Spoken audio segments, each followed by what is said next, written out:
Next question, the ionisation energy of hydrogen atom is 13.6 electronic volts. The ionization energy of hydrogen atom is 13.6 electronic volts. Yes, the energy of the ground level in doubly ionized lithium is. So ఇప్పుడు ఇక్కడ ionisation energy ఇచ్చినాడు, ఈ lithium atom యొక్క energy కనుక్కోమన్నాడు. So అర్థమవుతుంది కదా మీకు question. The energy of the ground level in doubly ionized lithium is ground state యొక్క, ఓకేనా, గ్రౌండ్ లెవెల్ అని అడిగినాడు. So it is nothing but 10 = 1 కదా. సో ఇక్కడ చూడండి, so energy of nth orbit వచ్చేసి మనకు ఫార్ములా వచ్చేసి ఏంటి, -13.6 × Z²/n² electronic volts.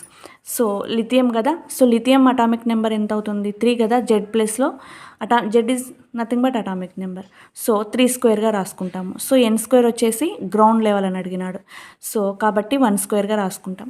-13.6 × 9 / 1 electronic volts. So 13.6 × 9 చేస్తే మనకు వచ్చే ఆన్సర్ ఎంత అంటే 9 × 6 = 54 కదా, 4 రాసుకుంటాము, 5 ఇక్కడ పెట్టుకుంటాము. 9 × 3 = 27, 27 + 5 చేస్తే మనకు 32 వస్తుంది. సో 3కి పక్కన పెట్టుకొని 2 రాసుకుంటాము. 9 × 1 = 9 + 3 వచ్చేసి 12 అవుతుంది. So 122.4 is the answer. So 122.4 -122.4 / 1 చేస్తే మనకు వచ్చే ఆన్సర్ ఏంటంటే -122.4 electronic volts అనమాట, ఓకేనా. So here we are represented in the value is in minus, ఓకేనా students. So why, because in this question they are asking the energy, ground level energy, okay. So here you don't confuse, okay. So confuse అవ్వకూడదు అనమాట మనం, ఓకేనా.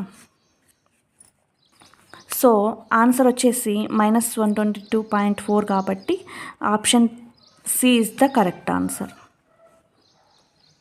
Option C is the doubly ionized lithium atom యొక్క ground level energy అవుతుంది. So ఇక్కడ what is the ionisation energy అని అడిగింటే అప్పుడు ఏమొస్తుండే students చెప్పండి. సో 122.4 electronic volts వస్తుందన్నమాట. సో మైనస్ అనేది రిప్రజెంట్ చేయము, ఓకేనా.